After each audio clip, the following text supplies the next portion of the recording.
Hello, dear children. I welcome you all to the Standard 7 Literature class. And today I am going to teach you Chapter 2. All of you kindly open at page number 10. The All American Slope. So let's start the chapter. People in different places have different lifestyles and eating habits.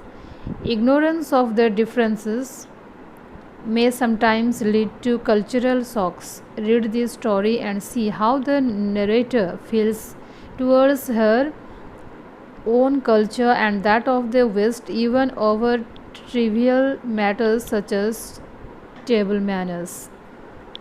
Okay, children. So, now all of you listen to me carefully. The first time our family was invited out to dinner in America, we disgraced ourselves while eating celery. Children, here disgraced ourselves means brought shame on ourselves. Celery means a vegetable with an edible stalk.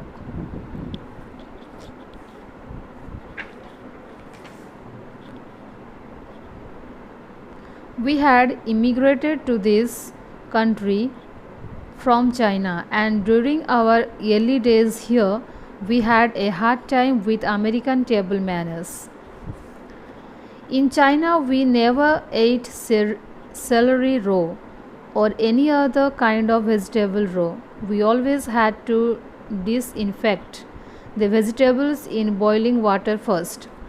When we were presented with our first release tray, the raw celery caught as unprepared.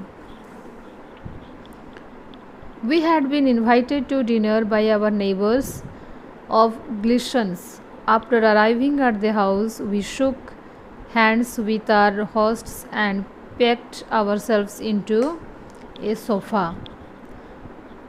As our family of four sat stiffly in a row, my younger brother and I stole glances at our parents for a clue as to what to do next. Mrs. Gleason offered the release tray to mother. The tray looked pretty, with its tiny red radishes, curly sticks of carrots, and long slender stalks of pale green celery. Do try some of this celery, Mrs. Lynn, she said. It's from a local farmer and it's sweet. Mother picked up one of the green stalks and father followed suit. Then I picked up a stalk and my brother died too. So there we sat, each with a stalk of celery in our right hand. Mrs. Gleason kept smiling. Would you like to try some of the dip? Mrs. Lane, it's my own recipe. Sour cream and onion flakes with a dash of Tabasco sauce. Most Chinese don't care for dairy products, and in those days I wasn't even ready to drink fresh milk. Sour cream sounded perfectly revolting. Our family shook our heads in unison. Mrs. Gleason went off with the release tray to the other guests, and we carefully watched to see what they did. Everyone seemed to eat their raw vegetables quite happily. Mother took a bite of her celery. Crunch, it's not bad, she whispered.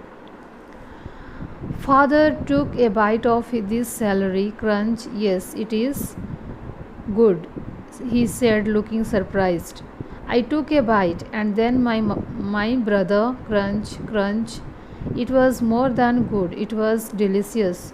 Raw celery has a slight sparkle, a zingy taste that you don't get in cooked celery. When Mrs. Glinson came around with the release tray, we each took another stalk of celery except my brother, he took two. Children, here the word meanings are given. Immigrated means went to live permanently in a foreign country. Disinfect means clean. Release means slice of meat, fish, vegetable eaten with a dipping sauce. Followed suit means followed someone's example, did the same thing. Recipe means method of preparing a dish. Revolting means disgusting. And zingy taste means soft taste like that of a lemon. Children, turn the page now. There was only one problem. Long strings ran through the length of the stalk, and they got caught in my teeth. When I helped my mother in the kitchen, I always pulled the strings out before slicing celery. I pulled the strings out of my stalks, zip, zip. My brother followed suit, zip, zip, to my left, and parents were taking care of their own stalks, zip, zip, zip. Suddenly, I realized that there was dead silence except for our zipping. Looking up, I saw that the eyes of everyone in the room were on our family. Mr. and Mrs. Glinson, their daughter Meg, who was my friend, and their neighbors, the Bardles, they were all staring at us as we busily pulled the strings of our celery. That wasn't the end of it. Mrs. Glinson announced that dinner was served and invited us to the dining table. It was lavishly covered with platters of food, but we couldn't see any chairs around the table. So we helpfully carried over some dining chairs and sat down. All the other guests just stood there. Mrs. Glinson bent down and whispered to us, "This is a buffet dinner. You help ourselves to some food and eat it in the living room."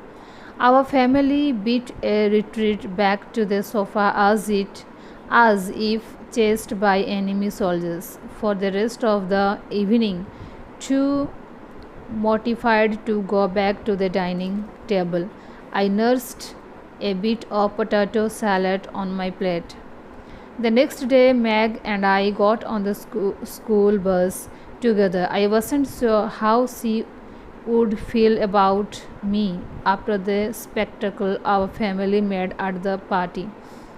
But she was just the same as usual, and the only reference she made to the party was thanks for coming last night. Hope you and your folks got enough to eat. You certainly didn't take very much. Mom never tries to figure out how much food to prepare. She just puts everything on the table and hopes for the best. I began to relax. The Glinson's dinner party wasn't so different from a Chinese meal after all. My mother also puts everything on the table and hoped for the best. Meg was the first friend I had met after we came to America. I eventually got acquainted with a few other kind kids in school, but Meg was still the only real friend I had. The day came when my parents announced that they wanted to give a dinner party. We had invited Chinese friends to eat with us before, but this dinner was going to be different. In addition, we were going to invite the Gleasons. "I can hardly wait to have dinner at your house," Meg said to me. "I just love Chinese food." Children, and this rest of this part we will discuss in my next video, and up to here you read and write down the difficult word meanings and learn. Okay children, thank you.